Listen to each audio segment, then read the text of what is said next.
अपने सपनों की आशिया को दे एक नई पहचान माँ भवानी डेकोर प्राइवेट लिमिटेड के साथ, जो है ऑथराइज्ड डिस्ट्रीब्यूटर ऑफ कजारिया। देश की मिट्टी से बनी टाइल से देश को बनाते हैं। और जहाँ मिलती है सभी प्रकार के Indian and imported granite, marble, sanitary एवं कोटा स्टोन का अनोखा एवं आकर्षक संग्रह। माँ भवानी डेकोर प्राइवेट लिमिटेड मतलब a complete floor solutions. New 0 mile Dadar road, Muzaffarpur. Call 99347533।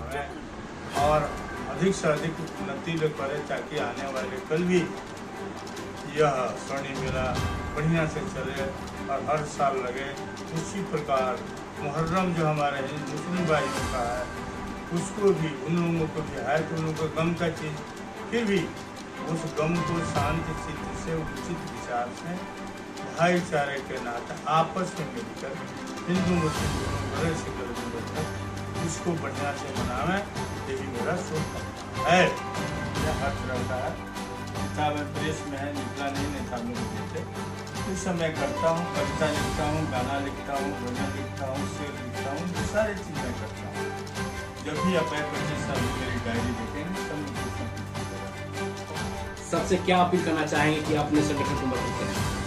हम अपने भाइयों और बहनों से, बेटियों से, बुजुर्गों से सबसे यही आग्रह करूँगा कि राष्ट्रीय जनता दल के कामों में, पार्टियों में सहयोग से लग जाए और अच्छे काम करें, कोई शिकायत नहीं हो और मिलजुल कर रहें और राष्ट्रीय जनता दल के लिए हमेशा उत्सुक रहें और अच्छा काम करें, बिना विभेद का, बिना कोई धर्महीन भाव से सारे काम को करें। और तब हम जा करके हमें ये अपील करेंगे कि हे भाइयों और बहनों, मेरी बेटियों और बच्चे, सभी आदमी आरजेडी के लिए अधिक से अधिक परिश्रम करें, 80 से अधिक तक प्रचार करें और वोट सुनिश्चित ढंग से हम आरजेडी को एमपी में और एमएलए में दें, ताकि केंद्र और राज्यों में अगर ऐसी सरकार बनेगी तो गरीबी गुरबा के कोई जात नहीं होता है, हर जात में गरीबी गुरबा होता है, ब्राह्मण हो चाहे क्षत्रिय, चाहे वैश्य हो, बनिया, चाहे मुस्लिम हो, चाहे हिंदू, एक बिना दूसरे बिना काम चलने वाला नहीं है। इसलिए सभी से मेरा प्रार्थना निवेदन है कि आप जहाँ रहिए आरजेडी के लिए मेहनत कीजिए, भ्रम जाल में बीजेपी को मत पड़िए। वो झूठी पार्टी है, लफंदरों की पार्टी है, बड़े लोगों की पार्टी है, बड़बोलों की पार्टी है। इस लोगों से बचिए और आरजेडी के लिए पंचायत गांव से लेकर के देश तक ले इस पर काम कीजिए। यही मेरा अंतिम शुक्रिया और ये मेरी प्रार्थना होगी। परिचय दिया जाए। मेरा नाम professor doctor K Suman, ex registrar and professor L Mithila university Darbhanga. मैं बिहार यूनिवर्सिटी में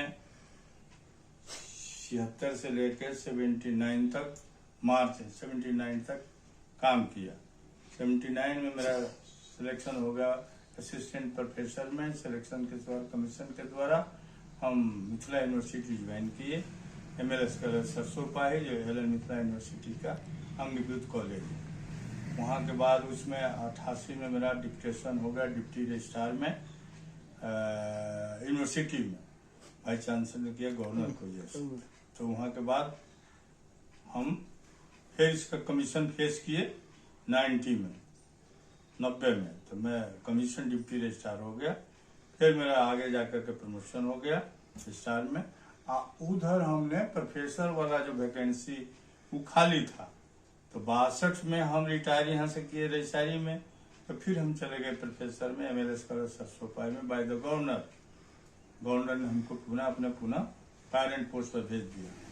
तो वहाँ तक ले 37 वर्ष में एल मिथिला यूनिवर्सिटी में काम किया और रिसर्च कराया। अब तक 10-12 लड़के हमारे अंदर में रिसर्च किए हैं और कर रहे हैं, अभी भी कर रहे हैं, हर साल 2 कराते हैं। तो 8 साल से भी लिए नहीं, जो सोच लिया कि नहीं ये लोकप्रिय और सबसे महान लोग हैं, उसके साथ सारी जनता हम लोग हैं, सारे लोग हैं। कलाम साहब से बढ़कर साइंटिस्ट कौन हुए इंडिया में, तो हमको बताइए। बाबा साहब अम्बेडकर से बढ़कर संसार में विद्वान कौन हो, हमको बताइए। अब्राहम लिंकन से डेमोक्रेसी के बड़का परिभाषा देने वाला कौन हुआ, बताइए। यह झूठ मूठ के ब्राह्मणवाद को बात को बना करके आप ही बताइए। सीता का पता नहीं, अयोध्या में राम का मंदिर बन गया। अरे सीता कहाँ गई जी? वो कहाँ गई? तुम ही कहते हो, हिंदू कहते हो कि भाई बिना पत्नी बिना पति अधूरा है और बिना पति बिना पत्नी अधूरा है। तो सीता का है जय श्री राम। ये कुली पखंडवाद, धंधेबाजवाद, गुंडावादवाद, ये सबको खत्म करना चाहिए। और अच्छे समाज को आइडियोलॉजी बनाने के लिए ये सबसे बढ़िया समय आया हुआ है कि 24 के चुनाव में बीजेपी पखंडवादियों को, नटवर लालों को छोड़ा जाए और एक अच्छे समाज का निर्माण किया जाए, अच्छे देश का निर्माण किया जाए। हमारा राष्ट्र समृद्धिशाली होगा। अगर राष्ट्र समृद्धिशाली होगी, यहाँ की जनता भी समृद्धिशाली होगी। आज की जनता भूखे नहीं मर रही है, सब लोग कुछ ना कुछ काम कर रही है, लेकिन यो लफुआगिरी करने वाला कि 5 करोड़ 2 करोड़ हर साल नौकरी देने वाला आदमी लफुआगिरी में बिता दिया, 15 लाख लफुआगिरी में बिता दिया। अभी भी अनसंट बोलता रहता है, बुझाता है ज्ञान का तो ठिकाना, उसको कोई ज्ञानवान नहीं है। लफाबाजी में हर बात को करता है और उससे उम्मीद मत रखिए। उस समाज को धोखा देता है, राष्ट्र को देता है। वो पैसा किसका है? अडवाणी अनुबानी का, सब प्राइम मिनिस्टर का पैसा है, सब वह पैसा ही सबको दिया है। ऐसे लोगों से, समाज से उम्मीद मत रखिए। भारतीय जनता पार्टी से हमारा देश में विशेषकर 30 साल से मेरे राज चल रहा है बिहार में, और आरजेडी सर्वोपरि है।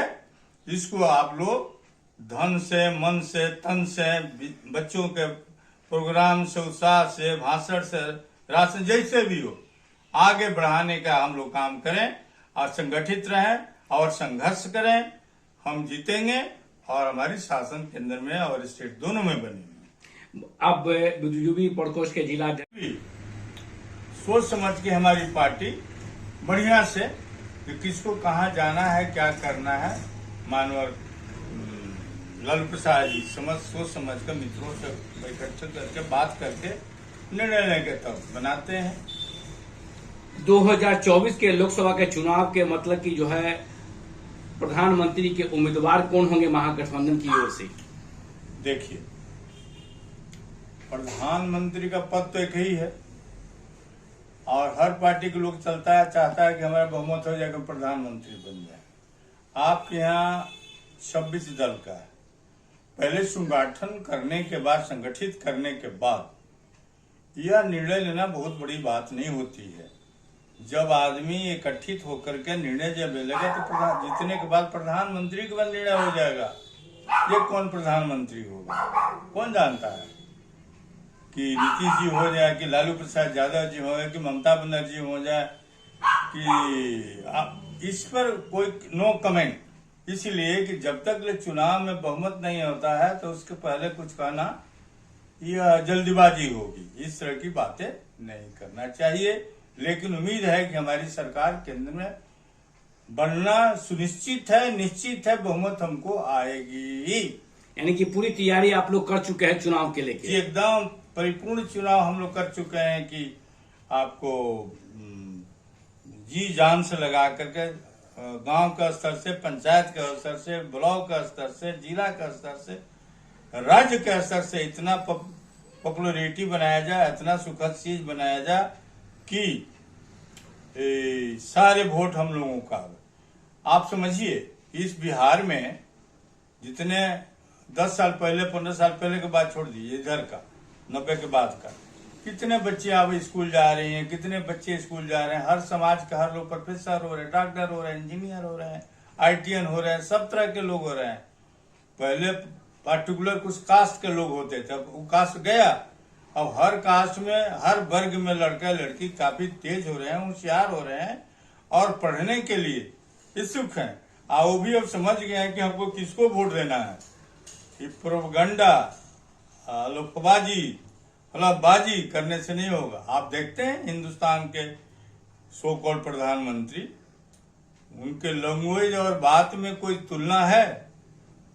जो बोलते हैं बुझाता है कि लफाबाजी कर रहे हैं, थर्ड क्लास के लोग जो बोलते हैं। आज जो बोलते हैं प्रधानमंत्री को हम नेहरू को भी जानते हैं और पढ़े उनका आइडियोलॉजी और दुनिया।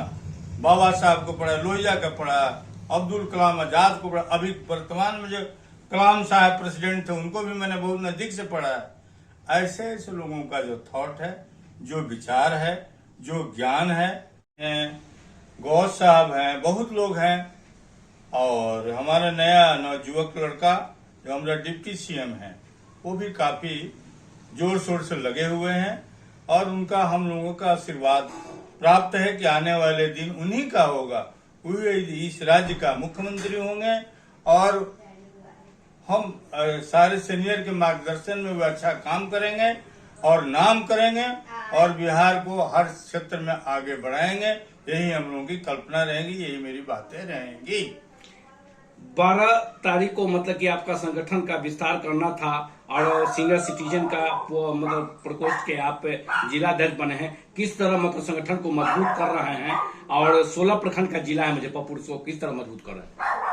देखिए, हमारे जो मित्र हैं उन लोगों को भी हम कुछ भार दिया है, अपने भी लगे हुए हैं, उन लोगों को भार दिया है कि जल्दी से जल्दी प्रोफार्मा बनाइए। हर जिला, हर स्टेट में, हर पंचायत में चलिए, मैं चलने के तैयार हूँ और वहाँ संगठित पार्टी के नाम बना करके मेंबर सबको थमा दिए हर पंचायत में। और उसके बाद मोबिलाइजेशन हमेशा करते रहिए, 15 दिन 10 दिन पर भाई सब ठीक है। और इससे करके ईमानदारी से अगर हम काम करते हैं तो कोई रोक नहीं सकता कि आरजेडी आने वाले 24 के चुनाव में बम्पर जीत हासिल करेगी, बम्पर जीत हासिल करेगी, इसको कोई रोक नहीं सकता। देखा जा रहा है कई आरजेडी से मतलब कि नाम सामने आ रहे हैं कि हम चुनाव लड़ेंगे, लोकसभा का हम लड़ेंगे, सब टिकट की मतलब मांग कर रहे हैं, इस पर क्या कहेंगे? देखिए, ये सब चीज जानते हैं माननीय लालू प्रसाद यादव जी बहुत अच्छा से, और हमारे अध्यक्ष जो हैं जगतानंद सिंह साहब और लोग भी हैं, जैसे भाई वीरेंद्र हैं, शक्ति सिंह यादव हैं, ये जो हैं मैच्योर लोग हैं। ऐसे लोग को किसको स्वभाव नहीं होता कि एमपी बन जाए, मिनिस्टर बन जाए, हमारी सरकार बन जाए, हम कुछ बन जाए, वैसे नहीं होता। देखिए, पब्लिक हिंदुस्तान में व किसी जनतंत्र में पब्लिक ओपिनियन सबसे बड़ा होता है। तो पब्लिक ओपिनियन आपके प्रति किसी को खराब नहीं है। आरजेडी को, लालू प्रसाद को भले कुछ आलोचना कर दे बीजेपी वाले, लेकिन उनका हिम्मत नहीं है कि सामने खड़े हो जाए। Even your prime minister including मैं बोल रहा हूँ, no dare to come before the honourable Lalu Prasad Yadav. उसमें वो गुण है क्योंकि वो गरीबों के मसीहा हैं, बच्चों के मसीहा हैं, दुखिया के मसीहा है, इसलिए उनसे कोई पार नहीं पा सकता है। हाँ, अगर ये सबका इच्छा होती है कि हम उनको एमएलए के टिकट मिले, एमपी के टिकट मिले, हम लड़ें और अच्छा बने, अच्छी बात है। जनतंत्र के तक वो सबके जानते हुए भी हास्य पद पर उनको रखता है लोग, लेकिन समझ जाइए अभी भी इस भारत में लालू प्रसाद यादव से बड़ा का कोई नेता नहीं है। और उन्होंने सत्य और गरीबों के लिए, बच्चों के लिए भी, धर्मनिरपेक्ष के लिए उन्होंने अथक प्रयास किया और कमजोर लोगों के लिए काम किया। उसी को देखते हुए मैं सम्मानित करता हूं, प्रणाम करता हूं माननीय लालू प्रसाद यादव जी को, बाबू जगतानंद सिंह जी को, जिन्होंने मुझे जो उचित समझा वो हमें प्रतोषिक के रूप में यहाँ जिला का अध्यक्ष बनाया। और मैं इसको अपने सारे मित्रों के साथ लेकर के, बिना कोई जात धर्म, बिना कोई पार्टी के लेके, सारे लोगों का है कि सब मिल जाओ, हिंदू मुस्लिम सिख ईसाई, और सब आरजेडी के इस तरह से इसको स्ट्रॉन्ग कर दो कि 24 के इलेक्शन में हम पूर्णतः बहुमत दें एमपी में और मेरी सरकार केंद्र में बने, तभी ये देश और ये राज्य का विकास होगा। अन्यथा केंद्र में ऐसी सरकार है जो जिसका ना विजन है, ना कोई उद्देश्य है, ना लोगों के कल्याण करने की उसके पास शक्ति है। वो अडवाणी और अंबानी जैसे लोगों के देश को बेचा है, लाखों लाख करोड़ को उसने माफी किया इन लोगों के लिए।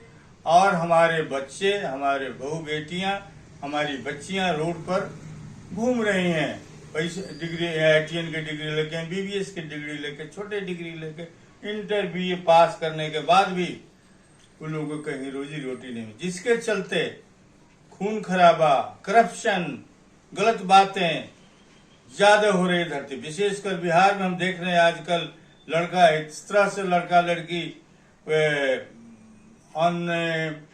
अशांत हो गए हैं कि वो कुछ कर नहीं पा रहे हैं, क्योंकि वो डार्क दिखाई पड़ता है कि भविष्य कुछ है ही नहीं हिंदुस्तान में अब। इसलिए इन लोगों को आगे बढ़ाने के लिए, पार्टी को मजबूत करने के लिए, मित्रों को एकत्रित होने के लिए, बिना जाति धर्म के भेदभाव के हम एक सूत्र में बांधने के लिए बुद्धिजीवी मंच से अध्यक्ष के नाते जिला का अधिक प्रयास करूंगा जो बढ़िया से बढ़िया काम कर सके, ताकि हमारा बिहार आगे बढ़ सके। 2024 का बिगुल फूंक दिया गया है, लोकसभा का चुनाव होने वाला है और महागठबंधन किस तरह मजबूत हो रहा है, कई दल मतलब कि उसमें हैं, कई मुख्यमंत्री उसमें शामिल हैं महागठबंधन में, इस पर क्या कहेंगे? देखिए, दिक्कत ये है कि मुख्यमंत्री लोग हैं, बुद्धिजीवी लोग भी हैं, हमारे माननीय नीतीश कुमार जी भी हैं, ललन सिंह जी भी हैं।